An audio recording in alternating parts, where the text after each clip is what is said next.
Good morning বন্ধুরা, কেমন আছো সবাই? আশা করি সবাই খুব খুব খুব ভালো আছো। এখন বাজে সকাল 9টা, আর প্রতিদিনের মতো এখন থেকে আমি আমার ভ্লগটা স্টার্ট করলাম। আর দেখবে ম্যাডামকে একটু দেখাই, এই দেখো পড়াশুনো নিয়ে বসে আছে, দেখতে পেলে?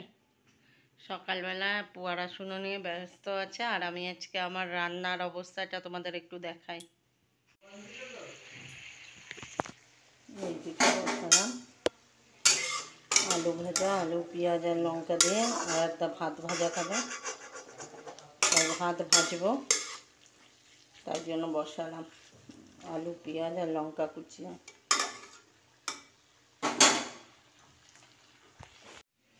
আর এখন কিছু রান্না করব না, ওকে স্কুলে দিয়ে আসবো, কেন 9টা বাজে, এখনো পর্যন্ত একটা প্রশ্নের উত্তরও ঠিকঠাক লিখতে পারেনি। যতক্ষণ না বসে থাকবো ততক্ষণ পর্যন্ত ও বসে থাকবে, হয় বসে থাকবে নয় ঘুমাবে। ওই জন্য এখন রান্না বান্না করবো না, ভেবেছিলাম রান্নাটা করে রাখবো, হবে না, কেন এখন নিয়ে বসতে হবে। বুঝতেই পারছো পরীক্ষা মানে প্রচুর চাপ, আর তার মধ্যে আজকে আছে বাংলার সাবজেক্ট। বাংলা মানে ভীষণই টাফ এখন ওর কাছে। তো এখন বসবো, রান্না বান্না করবো না, ওকে দিয়ে আসি, দিয়ে এসে 11টার সময় রান্না বসাবো। দেখো চা নিয়ে চলে এসেছি, বসে বসে না ঘুম পেয়ে যাচ্ছে, কোনো কাজও করতে পারছি না, কাজের মধ্যে থাকলে ঘুমটা পায় না, যে বসে বসে ঘুম পেয়ে যাচ্ছে বলে আমি চা করে নিয়ে চলে এলাম। ওকে পড়াতে পড়াতে আমি চাটা চটপট খাওয়া হয়ে যাবে। লোকে সকালে চা খায় 6:30 7টা, 8, খুব বড় জোর 8টা, ঠিক আছে। আমি চা খাই 11টা, 11:30, 12টা, ঠিক আছে। কিন্তু আজকে যেহেতু বসে রয়েছি না, প্রচণ্ড ঘুম পাচ্ছে, আরও ফ্যান চলছে, আরও বেশি ঘুম পাচ্ছে। রান্না বান্না তো বেলায় করবো বললাম, তো ওই জন্য ভাবলাম তাহলে ওকে পড়াতে পড়াতে সেই সুযোগে একটু চা বানিয়ে খেয়েই নিই। আমি আমার কোনো কিছুর মানে টাইম নেই। 11টা 12টায় হয়তো চা খেলাম সকালে, দুপুরের খাবার খেতে খেতে কোনো দিন 4টেও বেজে যায়, রাতের খাবার খাই 12:30 1টায় কোনো কোনো দিন। তো আমার খাওয়ার কোনো সিস্টেম নেই। মেয়েকে টাইমে করিয়ে দিই, কিন্তু নিজের কোনো সিস্টেম নেই। যবে থেকে মা হয়েছে তবে থেকে সমস্ত সিস্টেম আমার চেঞ্জ হয়ে গেছে। আরাধ্যাকে স্কুলে দিয়ে চলে এলাম বাড়িতে, এসেই ঢুকে পড়লাম যেখানে দিনের বেশিটা সময় কাটাই, মানে রান্নাঘরে। আর বেসিনে দেখেছো কতগুলো বাসন জমেছে, একটাও মাজতে পারিনি, এখন মেজে নেবো চটপট করে। এই পটল আলুর তরকারিটা করে নিই, আর ওইদিকে সাথে বাসনগুলোও ধুয়ে রাখবো। আর দেখো পটল আলুর তরকারি করতে বসিয়েছি, কিন্তু বলে না যেদিনকে দেরি হয় তো সব দিকে হয়। আর এইদিকে দেখো মশলাটাও করে নিয়েছি, এখানে একটু আদা রসুন আর জিরে আর কাঁচা লঙ্কা পেস্ট করে রেখেছিলাম। পটলগুলো কখন থেকে ভাজা বসিয়েছি, এইদিকে থেকে আনতে যাওয়ারও দেরি হয়ে যাবে। একটাই ছুটি, কিন্তু তার একটু আগেই তো আমাকে বেরোতে হবে, তাই না? তো দেখো তার মধ্যে পটলগুলো আর কিছুতেই ভাজা হয় না, না আলুগুলো ভাজা হয় না পটলগুলো ভাজা হয়। এবার একে একে দিয়ে দিলাম কাশ্মীরি লঙ্কার গুঁড়ো আর গরম মশলা, নুন হলুদ যা যা দেওয়ার সবটাই দিয়ে দিলাম। আর চটপট করে কষিয়ে নিয়ে, আর আজকে যেন রান্নাটাও তাড়াতাড়ি হচ্ছে না, মানে যেদিনকে লেট হয় না তো সেদিনকে সব দিক থেকেই লেট হয়ে যায়। আর সকালেই ভেবেছিলাম করব, কিন্তু এত মানে পড়া নিয়ে ওর পিছনে বলতে হচ্ছে ওকে, যে পর মানে একটু সরতে পারছি না, পড়া বন্ধ করে দিচ্ছে। তো তার জন্য ভাবলাম থাক রান্নাটা পরে এসেও করব, যাই হোক কিছু একটা করা যাবে, কিন্তু পরীক্ষাটা চলে গেলে তো আর পরীক্ষাটা পাবো না, তাই না? তো ওই জন্য পরীক্ষাটার জন্যই আর আমার কিন্তু হয়নি কোনো কাজ বাজ। চলো চটপট করে রান্নাটা করে নিই আর কাজগুলো সেরে নিই, তারপরে আবার দেখা হবে। তো রেডি হয়ে চলে এলাম, এবার যাচ্ছি আরাধ্যাকে আনতে। দেখো কটা বাজে, 1টা বাজে।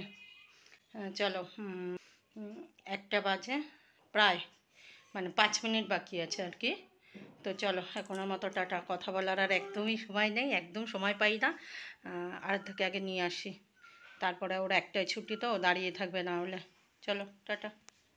দেখো চলে এলাম স্কুল থেকে, 1:30 বাজে। এই দেখো ম্যাডাম এসে গেছে। ম্যাডাম বাঘ রচনা সবটা লিখতে পারেনি, মানে 2 ঘন্টা খুব কম টাইম তো, মানে শুরু করেছে, কমপ্লিট করতে পারেনি, ঠিক আছে। বলছে মা আমি বাঘ রচনাটা শুরু করেছি, সময় পাইনি পুরোটা লেখার, মানে এত কম টাইম দেয় ওদের। ও লিখতেই পারে না জানো, সে 11টা থেকে 1টা পর্যন্ত 2 ঘন্টার সময়, 2 ঘন্টা এত কম টাইমে বলো 50 নম্বর কতখানি, অতখানি কি লেখা সম্ভব ওর? ও পারেনি পুরোটা, বলছে মা বাঘটা শুরু করেছি শেষ করতে পারিনি বাঘ রচনা। এই হলো আজকে দুপুরের মেনু। দাঁড় থেকে আনতে যাওয়ার সময় দেখালাম না যে কষিয়ে জল দিয়ে দিলাম, তো দিয়েই একদম গ্যাস বন্ধ করে রেখে গেছিলাম। ওকে নিয়ে এসে তারপরে ফোটালাম, জানো এই হচ্ছে আমার এখন অবস্থা। মানে তরকারিটাও যে ঠিকঠাকভাবে করবো এই সময়টুকুও পাই না ঠিকভাবে।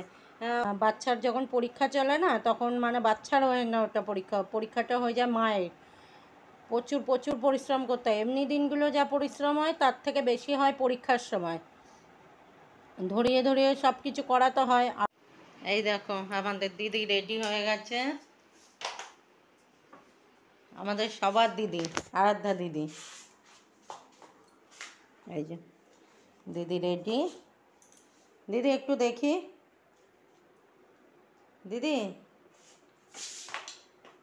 একটু তাকান, একটু গুড ইভিনিং বলুন। আজকে কেমন পরীক্ষা দিলেন বলুন। Good evening. আবার চলে এলাম অনেকটা সময় বাদে, এখন দিদিকে যাচ্ছি পড়াতে দিতে, ঠিক আছে? আমাদের সবার দিদি, আরাধ্যা দিদি। চলো এখন আমার তো টাটা, দেরি হয়ে যাচ্ছে, 6টা 10 হয়ে গেছে, পড়তে দিয়ে আসি, পরে কথা হবে, চলো টাটা। জাস্ট ঘরে ঢুকলাম, এই দেখো দোকান থেকে কিছু জিনিস নিয়ে এলাম, আর ডিমটা নিয়ে এসেছি রান্নাঘরে রাখলাম, কারণ সব ডিমগুলো পচে গেছে তো।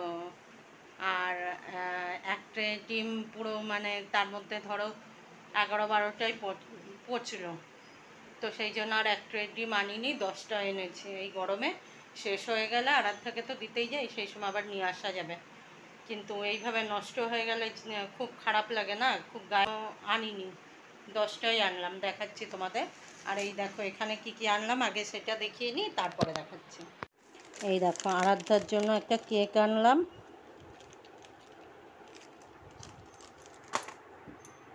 আচ্ছা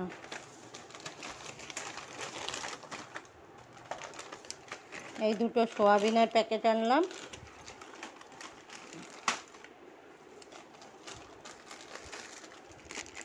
পাঁপড় আনলাম একটা,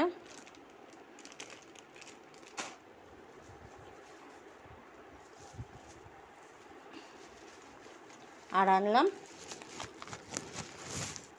মটর ডাল।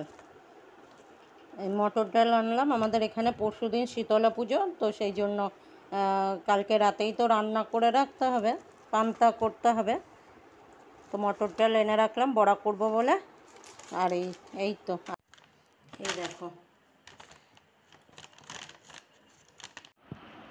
এই আনলাম 7:10 রোজকার মতো। আজকে বৃহস্পতিবার, এখন পাঁচালি পড়ব, অনেকটা সময় লাগবে, তো চলো এখনের মতো টাটা, পাঁচালি পড়ে নিই, পুজো দিয়ে নিই, তারপরে কথা হবে। চলে এলাম অনেকটা সময় বাদে, আরাধ্যাকে নিয়ে বাড়ি এলাম। আসার সময় এই দেখো ফুচকা নিয়ে এসেছে, তো ওই আলুর যে পুরটা ওটা আমিই ভরে নিলাম। আর এই যে যদিও টক জল আমরা খুব একটা খাই না, যেটুকু ফুচকার সাথে লাগে সেইটুকু, তার বেশি খাই না, তো এই যে টক জল, এই যে ফুচকা, ঠিক আছে চলো। আর একজন এই যে বাটি নিয়ে বসে আছে, ঠিক আছে চলো এখনের মতো টাটা। আর যারা যারা খাবে চটপট চলে আসো। লেখা দিয়েছি দেখো, তাকে লেখা দিয়েছি দেখো, এখান থেকে শুরু, আজকে কটার সময় উঠবে কি ভগবান জানে। এই যে সরো মামাম সরো, এই অবধি লেখা দিলাম, ও লিখতে থাক আর আমি কাজ করতে থাকি। নাও নাও নাও চটপট শুরু করো।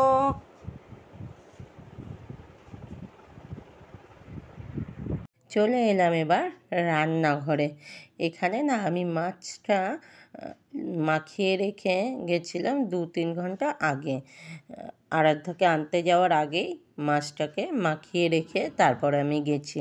এটা কি করেছি বলো তো, আমার মনে হচ্ছিল যে মাছটা একটু নষ্ট হয়ে উঠেছে কাঁচা অবস্থাতেই। ভালো করে ধুয়ে তারপরে নুন, হলুদ আর ভিনেগার দিয়ে একটু মাখিয়ে রেখে দিয়েছিলাম 5 মিনিট মতো। তারপরে কড়াইতে তেল গরম করে একদম অল্প আছে ওই 5 থেকে 7 মিনিট মতো ভেজে নিলাম। নেওয়ার পরে মাছগুলোকে একে একে পেঁয়াজ, আদা, রসুন, গরম মশলা, জিরে সব বেটে তারপরে তোমরা চাইলে একটু টমেটো, একটু টক দই এগুলো অ্যাড করতে পারো। তা আমি আর ওগুলো দেইনি, ছিলও না আমার ঘরে, বা পাতিলেবু এগুলো ছিল না।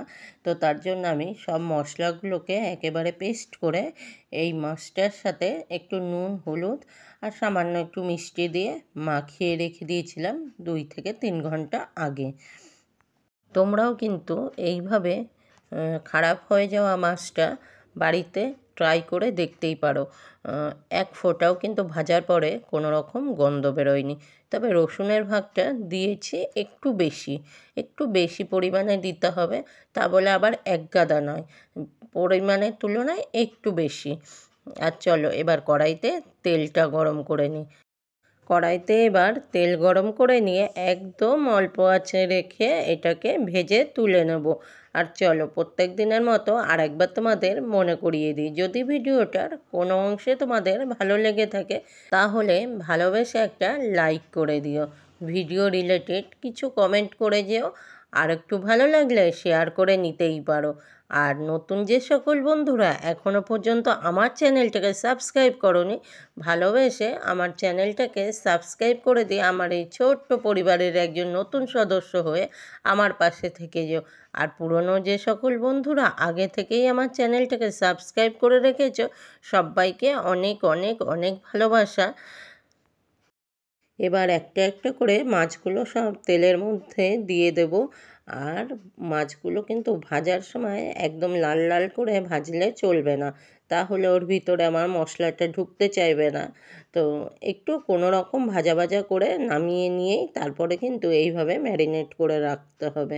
আর একটু টক টক ভাব হলে আরও বেশি ভালো লাগতো, কিন্তু আমার ঘরে না সেই টক ভাব আনার কোনো কিছুই নেই, তো তার জন্য সেটা স্কিপ করে গেলাম। আর একটা জিনিস তো বলতেই ভুলে গেছি, এখানে আমি কী মাছ নিলাম জানো? এটা কিন্তু কাতলা মাছ। যে কোনো মাছেই কিন্তু এক্সপেরিমেন্ট করাই যায়, তাই না? তো আমি কিন্তু কাতলা মাছের উপরে করলাম, আর একটুও গন্ধ বেরোয়নি ভাজার পরে, খেতেও ভালো হয়েছিল।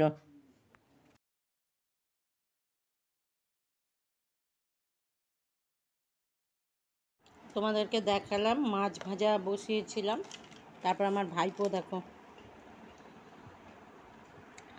সোয়া চিল্লি দিয়ে গেছে। বৌদি পাঠিয়েছে রুটি করে,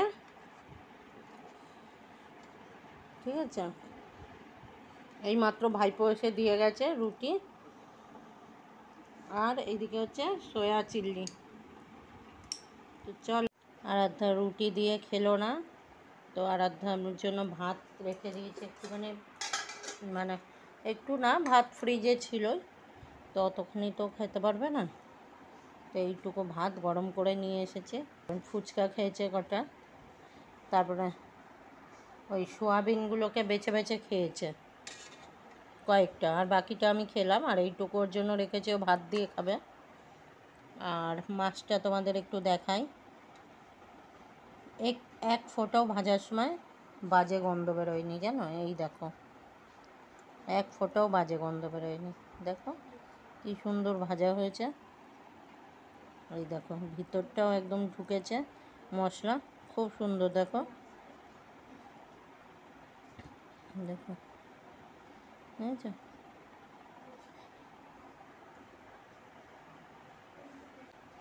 আপাতত এই দুটো ভাতই আগে মাখাই। তো বন্ধুরা চলো ভিডিওটা যেখানেই শেষ করছি, সবাই ভালো থেকো, সুস্থ থেকো, সাবধানে থেকো। ফিরে আসছি নতুন কোনো দিনে নতুন কোনো ভ্লগ নিয়ে। আর এতটা সময় জুড়ে আমার সাথে থাকার জন্য সবাইকে অনেক অনেক অনেক ভালোবাসা। আজকের মতো টাটা।